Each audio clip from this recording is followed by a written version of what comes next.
புத்திரர் மிகுதியும் பலுகி ஏராளமாய் பெருகி பலத்திருந்தார்கள். தேசம் அவர்களால் நிறைந்தது. யோசேப்பை அறியாத புதிய ராஜன் ஒருவன் எகிப்தில் தோன்றினான். அவன் தன் ஜனங்களை நோக்கி, இதோ இஸ்ரவேல் புத்திரராகிய ஜனங்கள் நம்மிலும் ஏராளமானவர்களும் பலத்தவர்களுமாயிருக்கிறார்கள். அவர்கள் பெருகாதபடிக்கும் ஒரு யுத்தம் உண்டானால் அவர்களும் நம்முடைய பகைஞரோடே கூடி நமக்கு விரோதமாக யுத்தம் பண்ணி தேசத்தை விட்டு புறப்பட்டு போகாதபடிக்கும் நாம் அவர்களை குறித்து ஒரு உபாயம் பண்ண வேண்டும் என்றான். அப்படியே அவர்களை சுமை சுமக்கிற வேலையினால் ஒடுக்கும்படிக்கு அவர்கள் மேல் விசாரணைக்காரரை வைத்தார்கள். அப்பொழுது அவர்கள் பார்வோனுக்காக பித்தோம், ராமசேஸ் என்னும் பண்டசாலை பட்டணங்களை கட்டினார்கள். ஆனாலும் அவர்களை எவ்வளவு ஒடுக்கினார்களோ அவ்வளவாய் அவர்கள் பலுகி பெருகினார்கள். ஆகையால் அவர்கள் இஸ்ரவேல் புத்திரரை குறித்து எரிச்சலடைந்தார்கள். எகிப்தியர் இஸ்ரவேல் புத்திரரை கொடுமையாய் வேலை வாங்கினார்கள். சாந்தும் செங்கலுமாகிய இவைகளைச் செய்யும் வேலையினாலும் வயலில் செய்யும் சகலவித வேலையினாலும் அவர்களுக்கு அவர்கள் ஜீவனையும் கசப்பாக்கினார்கள். அவர்களைக் கொண்டு செய்வித்த மற்ற எல்லா வேலைகளிலும் அவர்களை கொடுமையாய் நடத்தினார்கள். அதுவுமன்றி எகிப்தின் ராஜா சிப்ராள் பூவாள் என்னும் பேருடைய எபிரேய மருத்துவச்சிகளோடே பேசி, நீங்கள் எபிரேய ஸ்திரீகளுக்கு மருத்துவம் செய்யும்போது அவர்கள் மணையின் மேல் உட்கார்ந்திருக்கையில் பார்த்து, ஆண் பிள்ளையானால் கொன்று போடுங்கள், பெண் பிள்ளையானால் உயிரோடு இருக்கட்டும் என்றான். மருத்துவச்சிகளோ தேவனுக்கு பயந்ததினால் எகிப்தின் ராஜா தங்களுக்கு இட்ட கட்டளைப்படி செய்யாமல் ஆண் பிள்ளைகளையும் உயிரோடே காப்பாற்றினார்கள். அதனால் எகிப்தின் ராஜா மருத்துவச்சிகளை அழைப்பித்து, நீங்கள் ஆண் பிள்ளைகளை உயிரோடே காப்பாற்றுகிற காரியம் என்ன என்று கேட்டான். அதற்கு மருத்துவச்சிகள் பார்வோனை நோக்கி, எபிரேய ஸ்திரீகள் எகிப்திய ஸ்திரீகளைப் போல் அல்ல, அவர்கள் நல்ல பலமுள்ளவர்கள்.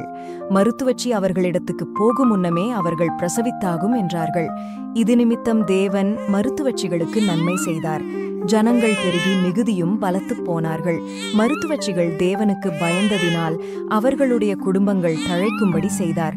அப்பொழுது பார்வோன் பிறக்கும் ஆண் பிள்ளைகளையெல்லாம் நதியிலே போட்டுவிடவும் பெண் பிள்ளைகளையெல்லாம் உயிரோடே வைக்கவும் தன் ஜனங்கள் எல்லோருக்கும் கட்டளையிட்டான். லேவியன் குடும்பத்தாரில் ஒருவன் லேவியன் குமாரத்திகளில் ஒருத்தியை விவாகம் பண்ணினான். அந்த ஸ்திரீ கர்ப்பவதியாகி ஒரு ஆண் பிள்ளையை பெற்று அது அழகுள்ளது என்று கண்டு அதை 3 மாதம் ஒளித்து வைத்தாள். அவள் அதை அப்புறம் ஒளித்து வைக்கக்கூடாமல் ஒரு நாணற் பெட்டியை எடுத்து அதற்கு பிசினும் கீழும் பூசி அதிலே பிள்ளையை வளர்த்தி நதியோரமாய் நாணலுக்குள்ளே வைத்தாள். அதற்கு என்ன சம்பவிக்கும் என்பதை அறியும்படி அதன் தமக்கை தூரத்திலே நின்று கொண்டிருந்தாள். அப்பொழுது பார்வோனுடைய குமாரத்தி நதியில் ஸ்நானம் பண்ண வந்தாள்.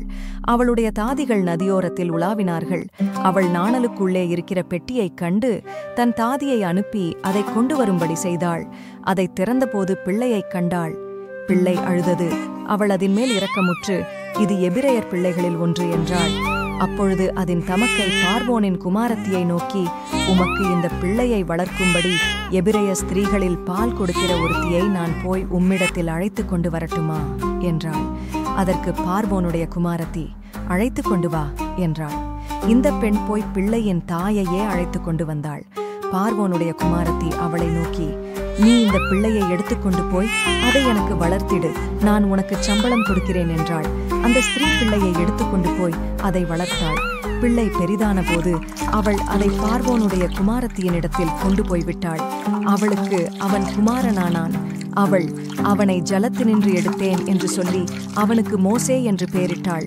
மோசே பெரியவனான காலத்தில் அவன் தன் சகோதரரிடத்தில் போய் அவர்கள் சுமை சுமக்கிறதை பார்த்து தன் சகோதரராகிய எபிரேயரில் ஒருவனை ஒரு எகிப்தியன் அடிக்கிறதைக் கண்டு அங்கும் இங்கும் பார்த்து ஒருவரும் இல்லை என்று அறிந்து எகிப்தியனை வெட்டி அவனை மணலிலே புதைத்துப் போட்டான்.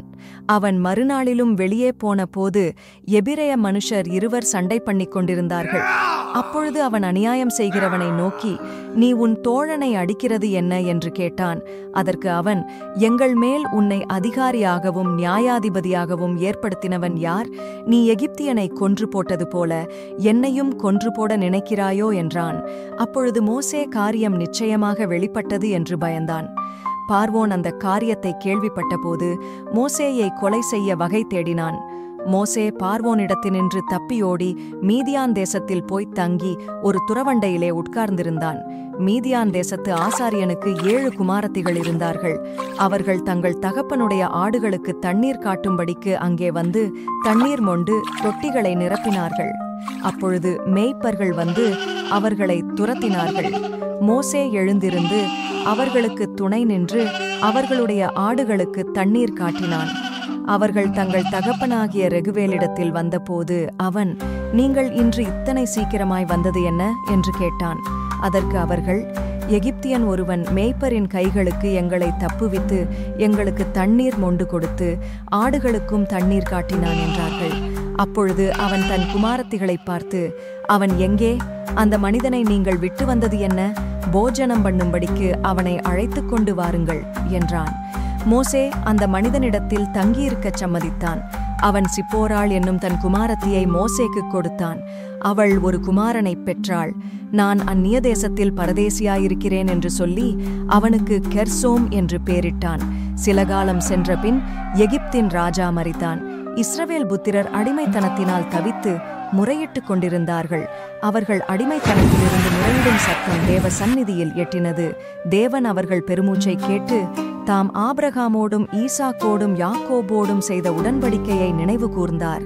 தேவன் இஸ்ரவேல் புத்திரரை கண்ணோக்கினார். தேவன் அவர்களை நினைத்தருளினார். மோசே மீதியான் தேசத்து ஆசாரியனாயிருந்த தன் மாமனாகிய எத்தீரோவின் ஆடுகளை மேய்த்து வந்தான். அவன் ஆடுகளை வனாந்தரத்தின் பின் புறத்திலே ஓட்டி தேவபர்வதமாகிய ஓரேப் மட்டும் வந்தான். அங்கே கர்த்தருடைய தூதனானவர் ஒரு முச்செடியின் நடுவிலிருந்து உண்டான அக்கினி ஜுவாலையிலே நின்று அவனுக்கு தரிசனமானார். அப்பொழுது அவன் உற்று பார்த்தான். முச்செடி அக்கினியால் ஜுவாலித்து எரிந்தும் அது வெந்து போகாமல் இருந்தது. அப்பொழுது மோசே, இந்த முச்செடி வெந்து போகாதிருக்கிறது என்ன? நான் கிட்ட போய் இந்த அற்புத காட்சியை பார்ப்பேன் என்றான். அவன் பார்க்கும்படி கிட்ட வருகிறதை கர்த்தர் கண்டார்.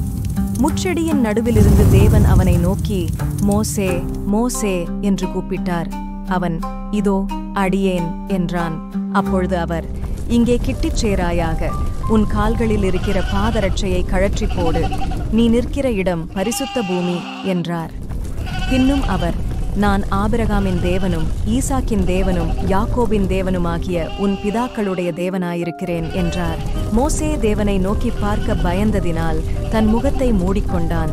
அப்பொழுது கர்த்தர், எகிப்தில் இருக்கிற என் ஜனத்தின் உபத்திரவத்தை நான் பார்க்கவே பார்த்து ஆளோட்டிகளின் நிமித்தம் அவர்கள் இடுகிற கூக்குரலை கேட்டேன்.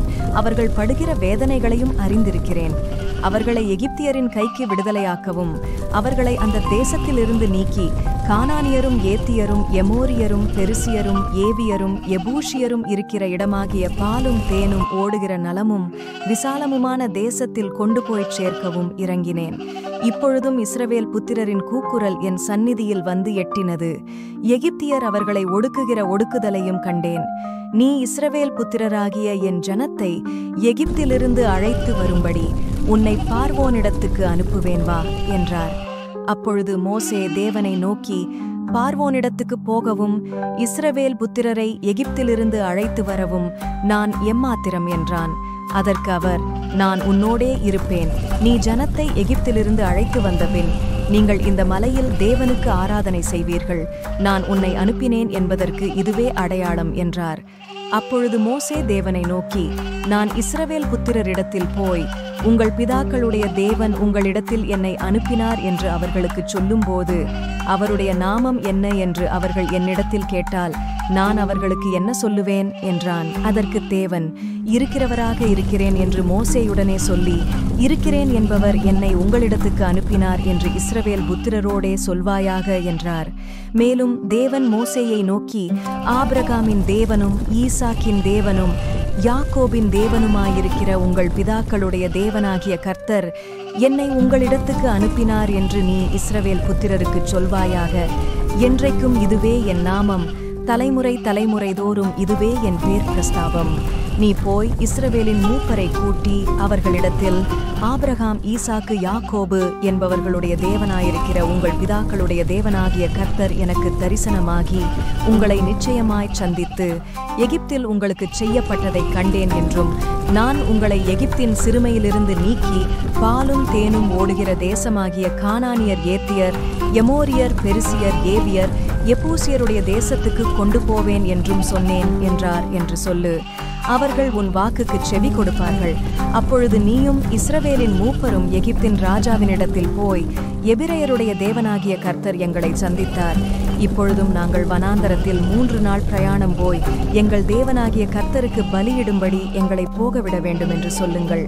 ஆனாலும் எகிப்தின் ராஜா கைவல்லமை கண்டாலொழிய உங்களை போகவிடான் என்று நான் அறிவேன். அப்பொழுது மோசே, அவர்கள் என்னை நம்பார்கள், என் வாக்குக்குச் செவி கொடார்கள், கர்த்தர் உனக்கு தரிசனமாகவில்லை என்று சொல்லுவார்கள் என்றான். கர்த்தர் அவனை நோக்கி, உன் கையில் இருக்கிறது என்ன என்றார்.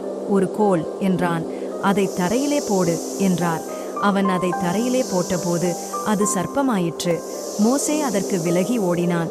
அப்பொழுது கர்த்தர் மோசேயை நோக்கி, உன் கையை நீட்டி அதன் வாலைப் பிடி என்றார்.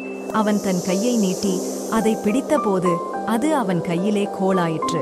ஆபிரகாமின் தேவனும் ஈசாக்கின் தேவனும் யாக்கோபின் தேவனுமாயிருக்கிற தங்கள் பிதாக்களுடைய தேவனாகிய கர்த்தர் உனக்கு தரிசனமானதை அவர்கள் நம்புவதற்கு இதுவே அடையாளம் என்றார்.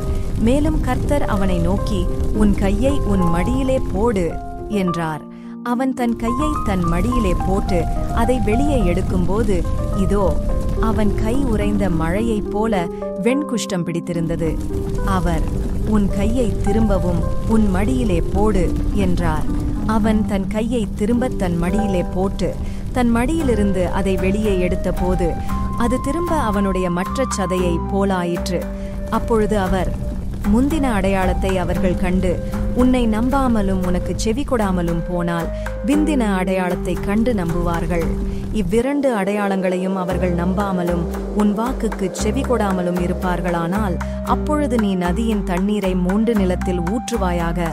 நதியில் மொண்ட தண்ணீர் வெட்டாந்தரையிலே இரத்தமாகும் என்றார்.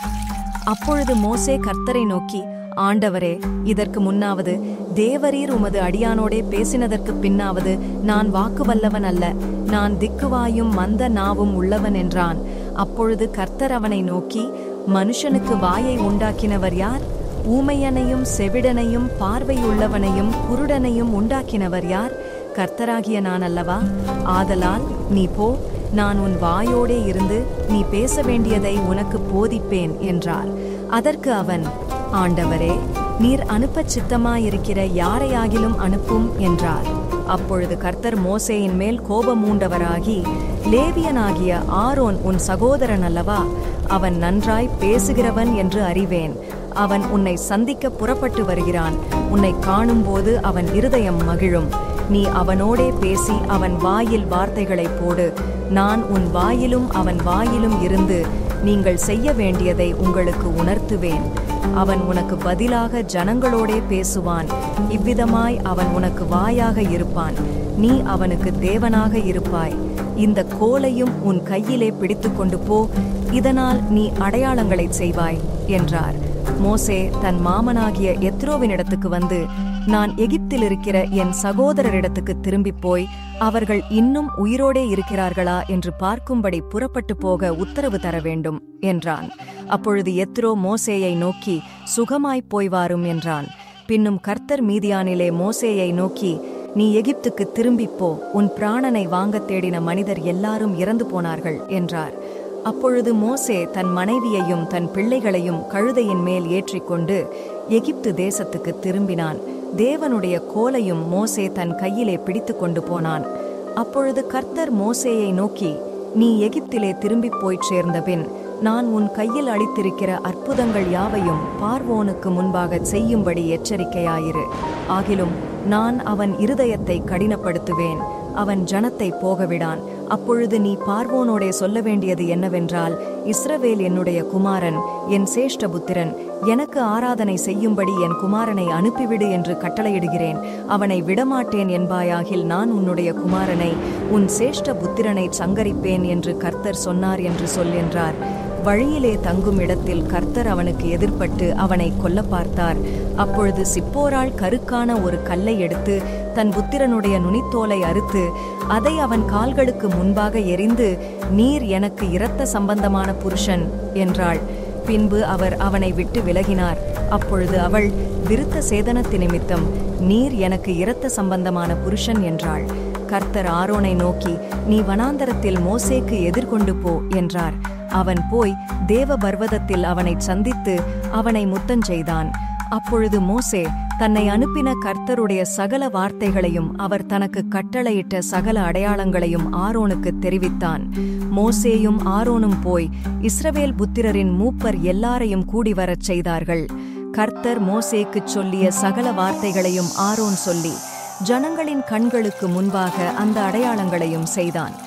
ஜனங்கள் விசுவாசித்தார்கள். கர்த்தர் இஸ்ரவேல் புத்திரரை சந்தித்தார் என்றும் அவர்கள் படும் உபத்திரவங்களை கண்ணோக்கி பார்த்தார் என்றும் அவர்கள் கேட்டபோது தலை குனிந்து தொழுது கொண்டார்கள். இந்த வீடியோ உங்களுக்கு பிடிச்சிருந்தா லைக் பண்ணுங்க, ஷேர் பண்ணுங்க. மறக்காம தமிழ் பைபிள் ஸ்டோரிஸை சப்ஸ்கிரைப் பண்ணுங்க. ஆண்டவர் உங்களை ஆசீர்வதிப்பாராக.